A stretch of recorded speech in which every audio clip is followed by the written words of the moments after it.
Yes, once again, good morning, good afternoon, good noon. This is Gilbert Lopez Martilla Catso. We are live now on Facebook account, Gilbert Martilla Lopez Catso. Kumusta?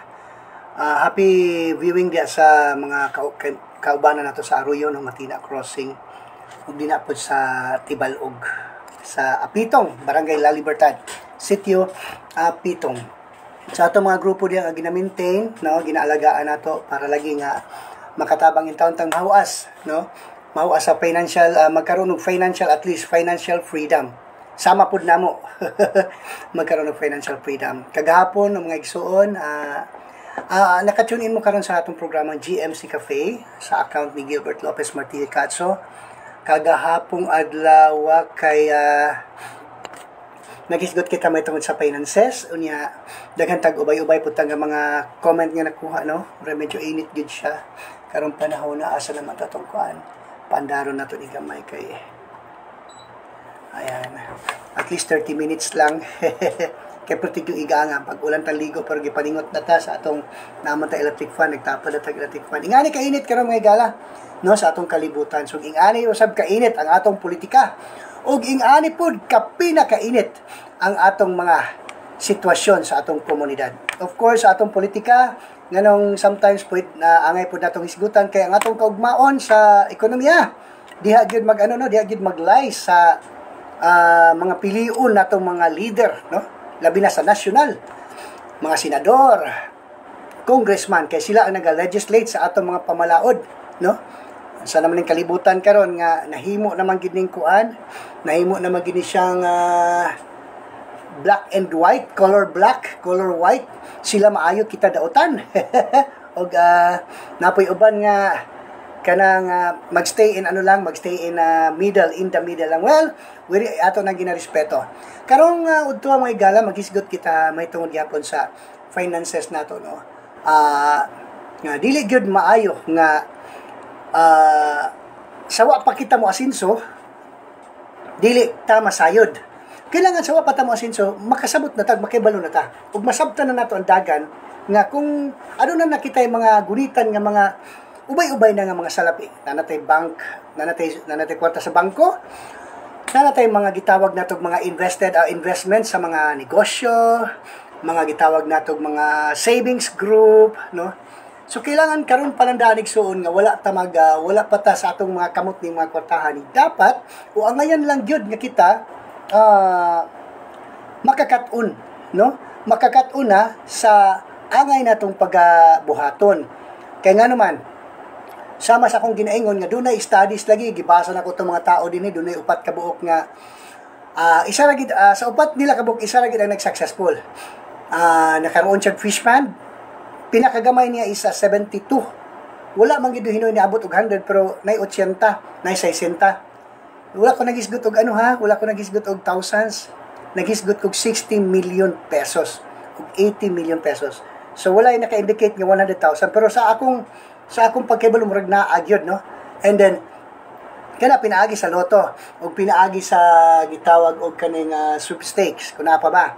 So ang naisgutan nato kay mostly sa ilaha 80% according to the statistical studies of NGO nga nagaano, murabag weather bureau, murabag kanang gitawag kanang forecast nga gina-look na nila forward nga inganing may tabo.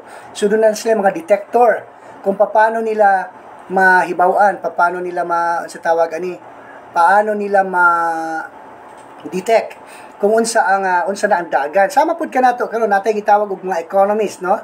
Si atong former President Arroyo, kuha na siya, economist na siya, no, sa US, Harvard yata na siya nag-graduate as economist. So, but pasabot, doon na sila yung mga alam, doon na sila yung mga kasayuran. Kung unsaon nila pagpadagan ang gitawag natong nasod para nga mapantay, mahimong timbang ang pag-distribute sa mga kwarta.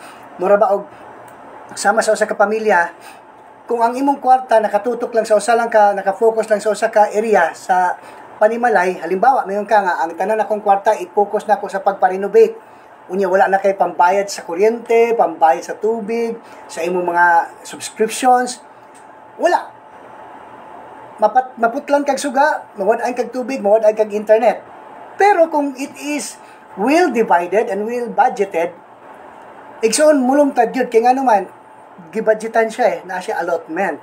Dili lang hinuon paspas pero at least naa pag-abot sa mga adlaw. So mo kana ang atong gisgot atong miagi nga aduna gyud mga tawag og mga tao nga nidaog o nakabaton og mga milyones nga karon nibalik gyud sa ilang dati nga kinabuhi ug mas nabaon pa sila sa utang kay ngano man doon ako'y usa ka kaila nga tungod kay ang iyahang anak Japan, grabe kay siya magwaldas, halos kada adlaw mag-inom unya magsigig pangutang anang tindahan kay blow out sa mga amigo, kumpare, mga unsa mga barkada unya wa may problema kay ngano man suportado man sa anak unya suportahan kada semana pilay bil adag ko ag bil lagi oy mag-ingon na itong tindahan nga, mo na imong utang diri ha, niabot kag hapit tingani, sige may problema na, kay magpadala akong anak sa kuan aning adlaw, pitsa 15 o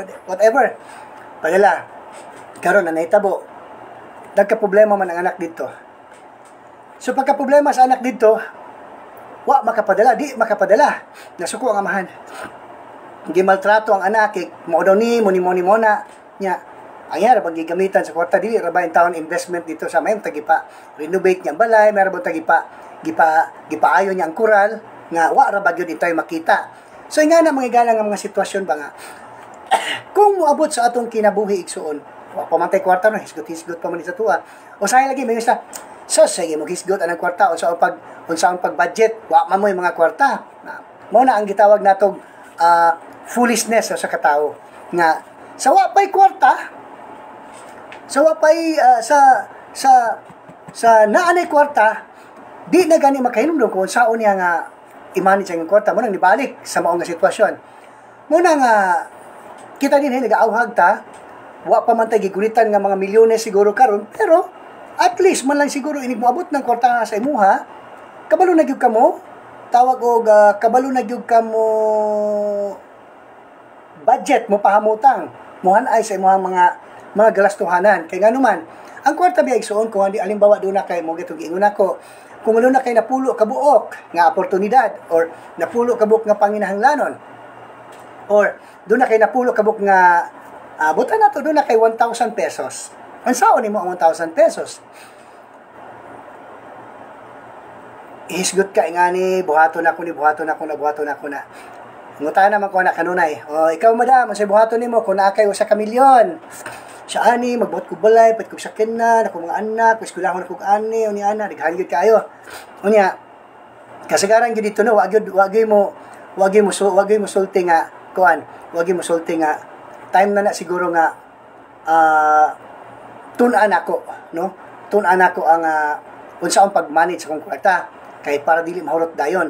Kasagaran manggod nato, kapag kanay kwarta, salig ka ita nga kaya nato no kay tungod na apa igsoon ang lawas sa tao dili baya siya kanunay nga maayo ang lawas sa tao dili po siya kanunay nga baskog do na gyud panahon labi na nato no nga nag-edad og labi na kanato nga nag-edad og sa tawag ani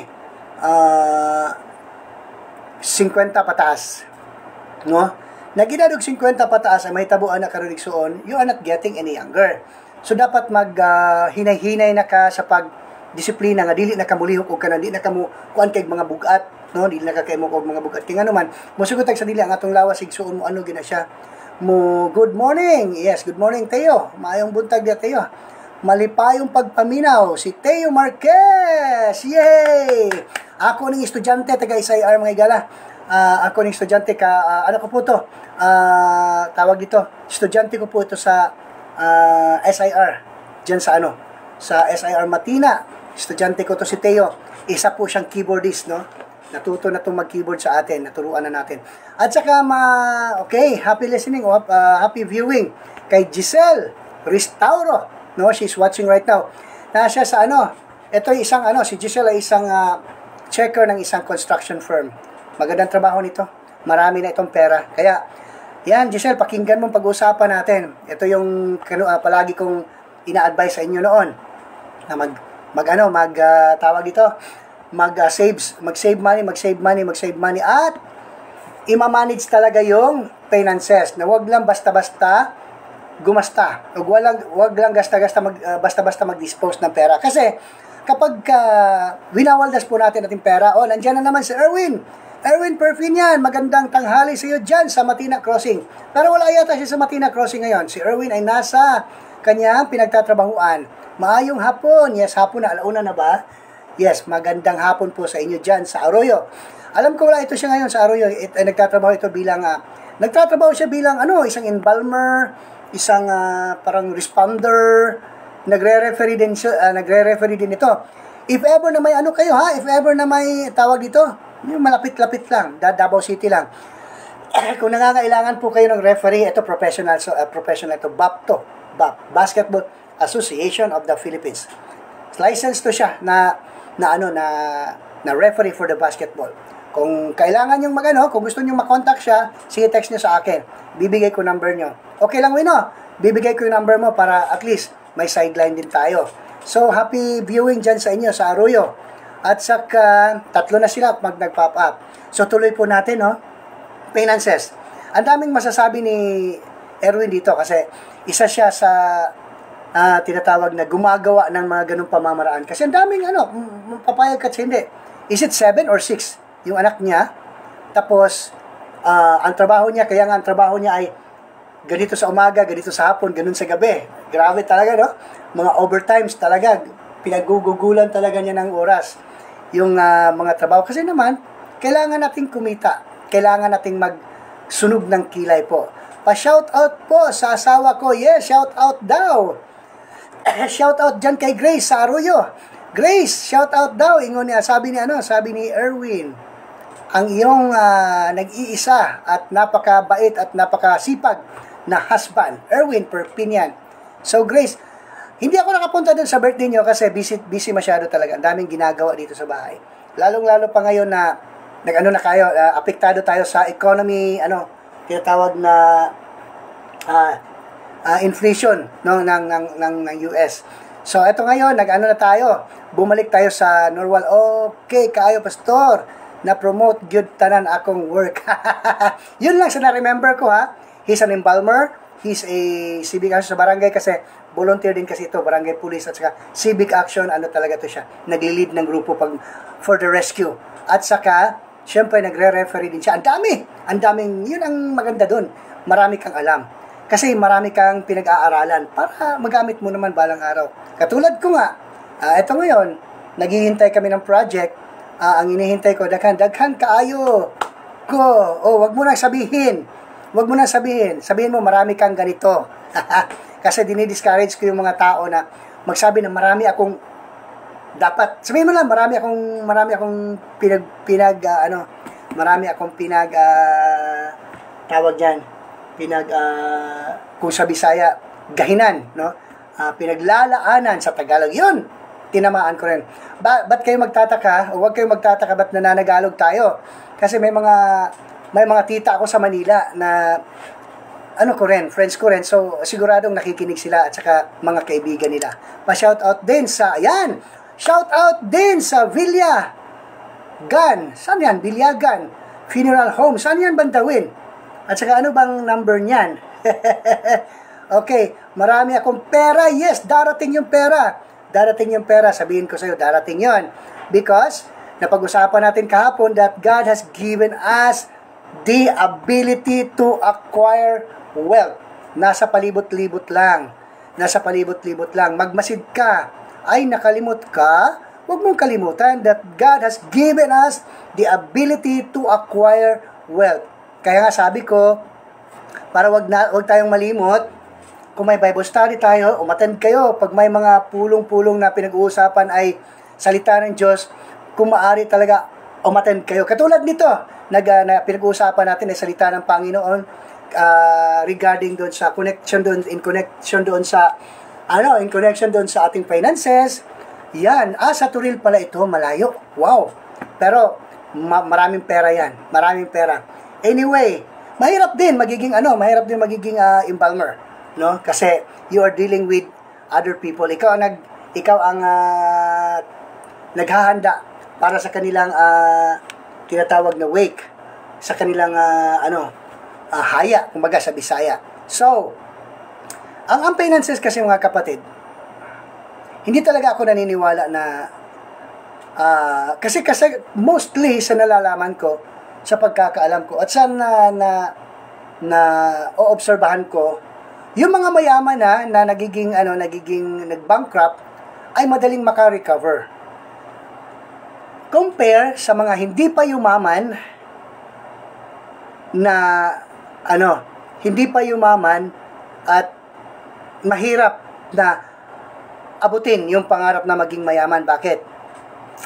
Itong mga mayayamang ito ay nasa isip na nila yung tinatawag na, hindi, mayaman ako, galing na ako dun, dapat balikan ko yun. Mahirap maging mahirap, totoo yan, mahirap maging mahirap. Kasi tayong mga medyo nasa mababang antas ng ng komunidad ay nasa isipan natin na okay lang yun kasi sanay naman tayo. Which is, kumpara po sa akin, talagang parang may mali, no? Parang may mali na okay na yon kasi sanay naman tayo. Well, in fact, pwede naman po natin talagang maabot. Pwede naman talaga nating makamit. Pwede naman talaga nating ma-achieve. Bakit? God has given us the ability to acquire wealth. Ngayon mga kapatid, sabihin ko sa inyo, ang daming mga bagay-bagay nung magsarado yung pinto ng nung magsarado yung pinto ng ating ng ating channel. Para bang nakita ko ang maraming bintanang magbubukas para sa akin. Kasi naman, nung employed ako, ang daming bawal, hindi ko pwedeng gawin ito, hindi ko pwedeng gawin yan. Pero ngayon, kaya nga ako bumalik ng mag-live. Kasi, wala na ako sa kamay nung nagsasabing, wag yan, wag yun. Nandito na ako ngayon, nakakabalik na akong magsalita. Patungkol po sa salita ng Diyos na may kinalaman po sa ating buhay pinansyal. Shout out me diri sa among work, Tatay Jerry at mga kasamahan, nakikinig kami now. Flying Tiger Store, Sydney Construction. Yay! Happy viewing sa inyong tanan dyan. Labi na kay Kuya Jerry. Especially kay Kuya Jerry, paki-regards. Okay. Alam ko busy masyado, pero magbigay tayo ng minsan. Magbigay tayo ng time kasi we need really to refresh sa mga nadinig natin. No. Si Erwin, sabi niya, ang kwarta man good pastor, dapat gastuhon sakto nga padulngan, dili dapat sa sugal. Yan, sinabi ni Erwin. Hindi sa akin galing yan.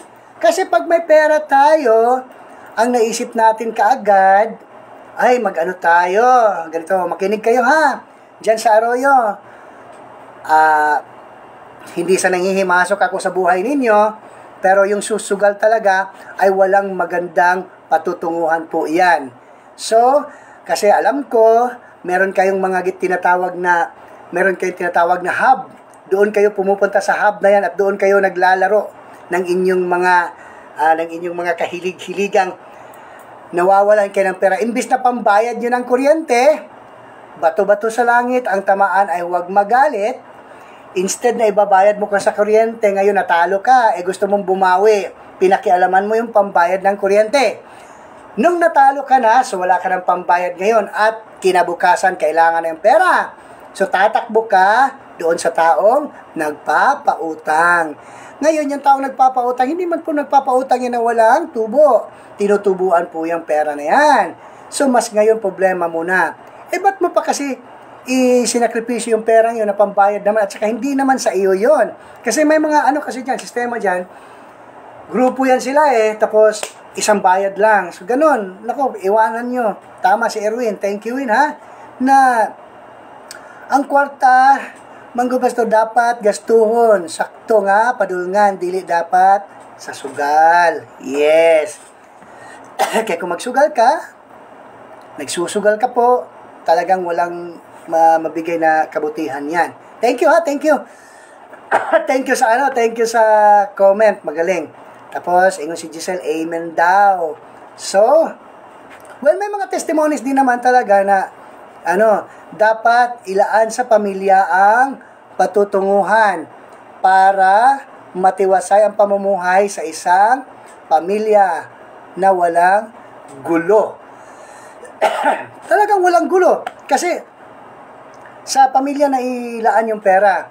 Yes, Jude, we need to manage our finances. Number 1, Jude ko, ana. Na learnings na ako this year. Thanks to you, Daddy Gilbert, for teaching me how to manage. Hay, kay mahadlok na ko mag-utang sa ako. Ano to? Sa ako na lang makabayad ko. Yes! If may utang ka, you target na mabayaran mo yan para magiging free. Magkaroon ka ng financial freedom. Ang financial freedom kasi mga kapatid, hindi lang yung marami ka ng pera. Ang financial freedom is, isa na yung mabayaran mo lahat ng mga utang mo. Isa na yung kung gusto mong kumain, may mabibili ka. Sinabi kong pagkain, basic na pagkain. Huwag yung luxurious na pagkain. Na kung tama-tama lang yung pera mo, tapos every weekend naman kayo pumupunta sa Jollibee, nag-McDonald's kayo, ang tawag dyan, ano ba yun, yung manok? Inasal, penongs, mga pagkain sa mga talagang hindi ka makakapag-save. Pero kung practical ka, yung mga bata, pinapakain mo ng saktong pagkain, at saka, maraming pwedeng gawin na natin yung mga anak natin. More important, Jude ka nang mugasto ka base sa imong needs. Yes, I agree with that. I really agree with that. Na, base lang sa kailangan. Ang kasi, ang halimbawa, iba kasi yung need, iba kasi yung wants. Okay? Yung wants, hindi talaga kailangan yun, gusto mo lang. I want that, I want this, gusto ko yun. Gusto kong magkaroon ng gusto kong magkaroon ng Pero pag sinabi mong need ko talagang kumain. Need ko talagang may ilaw sa bahay. Need ko talagang may tubig sa bahay. Need ko talagang may ganito sa bahay. So basic, need ko talagang pagtuunan ng pansin. Yung pag-aaral ng anak ko, need ko talaga. Pero pag yung wants kasi, extra na yun eh. Pastor, ask ko lang, wala lagi nag-live si Sir. Wala talaga kasi tinigil yata yung channel ng Pinoy Rab. So update natin ha.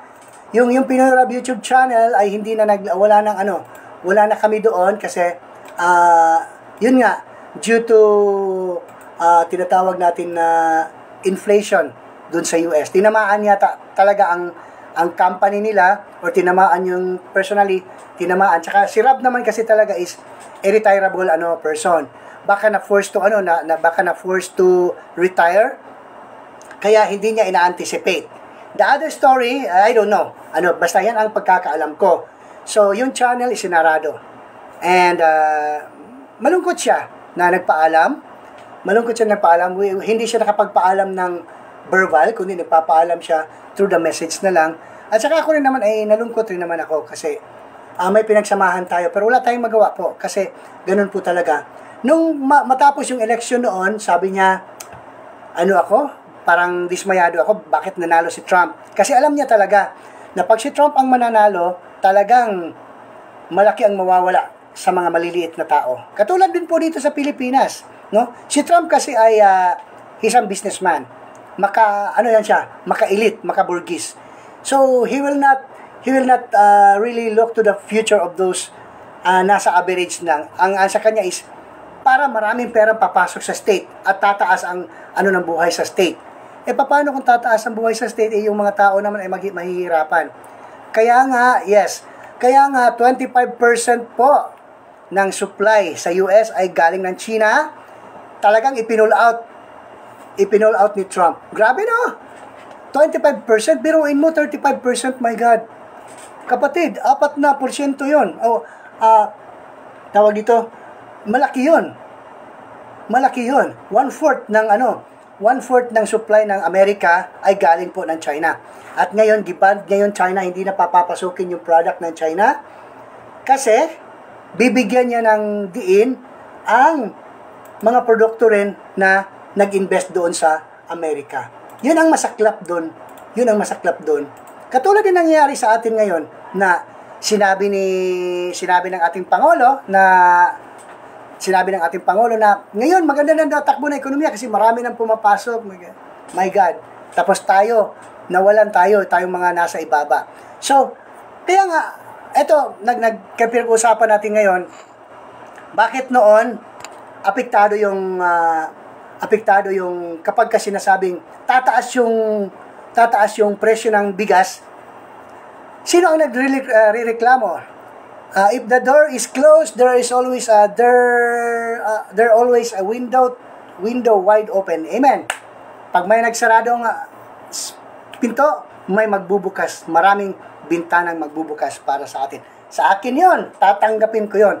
Maraming bintanang magbubukas. Meron na nga hinihintay ko na lalabas yung ano.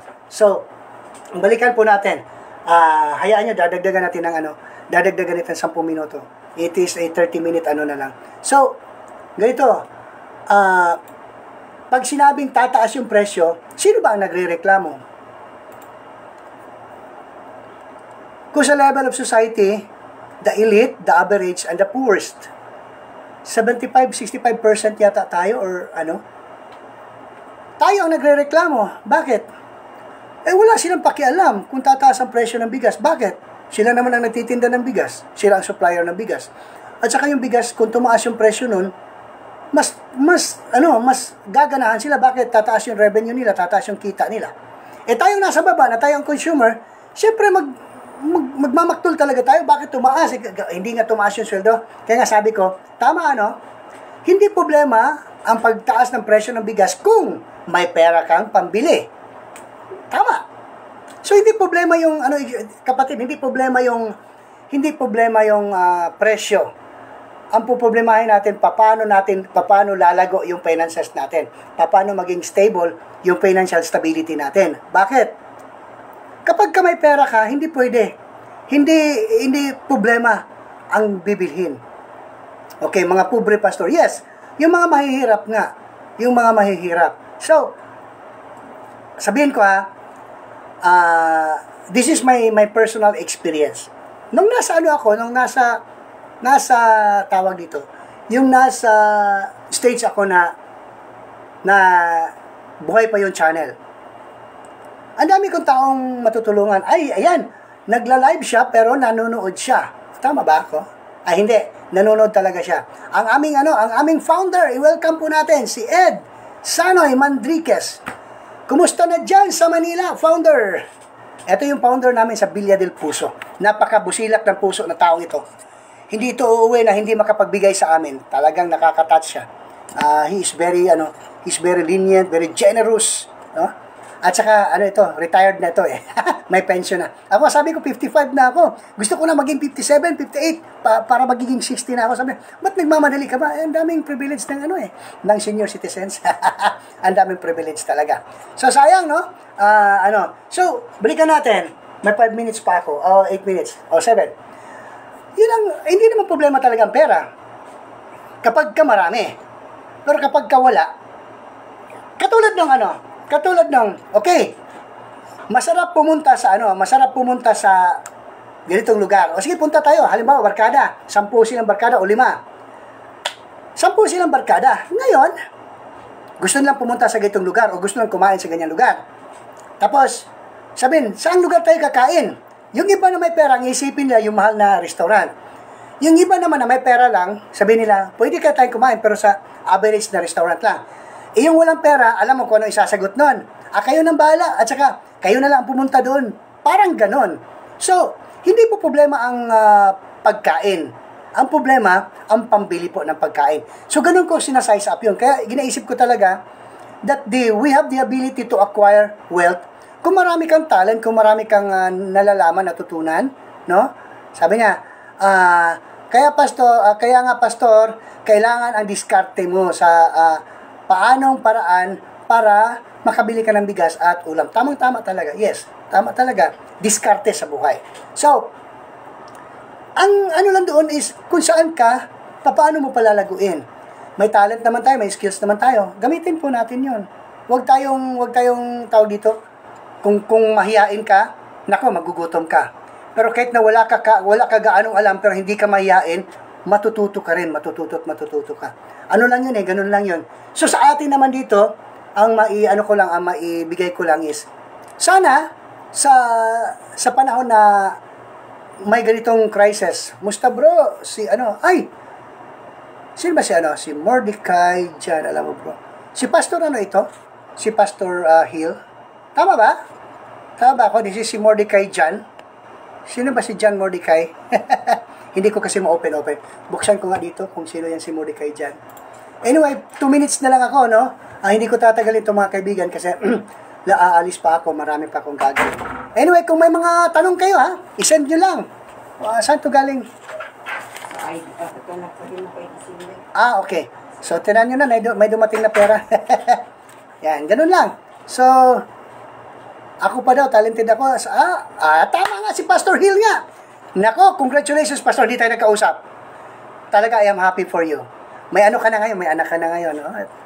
Talagang father ka na. So, hindi lang. I'm really, ako talaga, hindi mawawala sa isip ko yung pumunta ako ng Macau. They really accommodate me. Although, may mga ano tawag dito, may mga tao tayong na ano doon, pero the experience is, tawag dito, hindi ko malilimutan. Nag-ano nga ako, sana makabalik ako doon. Sana makabalik ako dyan, no? Tapos this time, iba na ang approach. Kasi, maraming mga bagay talaga na, si Pastor Hill kasi, Pastor Hill, Obediente, ano ba yan? Kalimutan ko yung apelyido. So, si Pastor Hill kasi dito doon sa Macau, isa siyang worker talaga ng Panginoon na talagang gusto kong para bang, kung sa Tagalog pa, kung sa Bisaya, matakdan ka ba? Yung mahahawa ka talaga. Kasi napaka-energetic, talagang ang dami kong bagay na natututunan sa kanya. Wag lang sana na masamang paraan. Yes, wag lang sana sa masamang paraan. At saka So, yun nga, dito sa buhay natin sa mundong ito, nandiyan na yan hindi kahit na we are protected by God, but then of course we need to work. Kaya nga si Pastor tumutulong yan, nagpapadala yan ng pera para magbigay ng motor doon, magbigay ng sabi ko sana all sana all ministry niya yun Ako naman, ang ministry ko naman ay tumutulong sa mga churches na magbigay ng tawag dito ng workshop sa mga musicians. Kaya nga sabi ko, summer ngayon at saka baka may mga churches pa na walang activities sa church nila, willing po tayong magbigay ng workshop sa mga churches. May mga churches tayo nang nakaraang taon na nakapag-recital talaga tayo at nakikita ko ngayon ang galing na ng mga musicians. At nakaka-touch ng puso kasi biruin mo magaling nang tumugtog diyan tapos ako nagiging part lang ako ng career nila as musician. Evidente nga. Yan, na-remember ko na evidente. So thank you God. Maraming thank you talaga Pastor, Pastor Hill, nung pag-accommodate mo sa akin diyan, ni Pastora na talagang ang dami kong natutunan. Sabi ko nga, sus kung may pagkakataon na makabalik, sana balik ako diyan.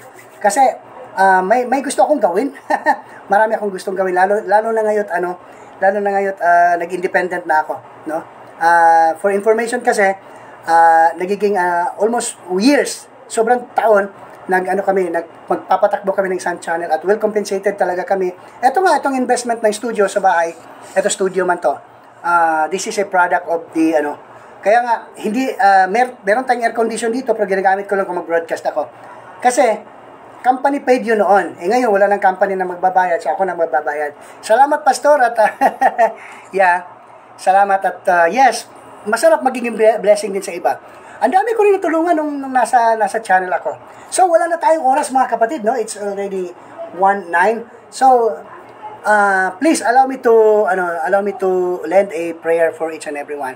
Most gracious and loving Father, thank you for this noontime. Salamat po Panginoon dito sa mga nanonood sa broadcast na ito, live broadcast na ito.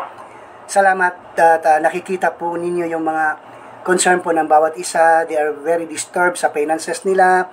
Disturbed po talaga sila sa relationship nila. Disturbed po sila sa tinatawag na career, professions nila. May ibang mga tao na wala pang trabaho talaga ngayon. Lord, touch their heart, O God. Give them, Lord, the goal. Give them, Lord, the way. Help them, Lord, to see the way. Nandyan yan, Father God, kaya lang hindi nila makikita because their eyes were blinded. Salamat na sa pamamagitan po ng iyong tulong, kami po ay makakatagpo ng nararapat pong trabaho, negosyo, para sa aming individual na buhay. Salamat din po sa nandito at nanonood ngayon. Pagpalain niyo po ang bawat isa sa kanila. Let them live, Lord, financially. Freedom financially, O God. Let them live, Lord, na punong-puno po ng salita ninyo. Let them live, Lord, na maiintindihan po nila ang mga mensahe nyo po na para sa kanila na makakabuti po sa kanilang mga buhay-buhay. Ay kinalulungkot ko mang isarado po itong broadcast na ito, but magkikita pa naman po kami bukas ulit. So ito po ay aking dinudulog sa ngalan po ni Jesus Christ, na may personal na manunubos. Amen and amen. Yan po lahat. Sabihin ko sana, good morning Davao. Shalom po sa lahat. Salamat.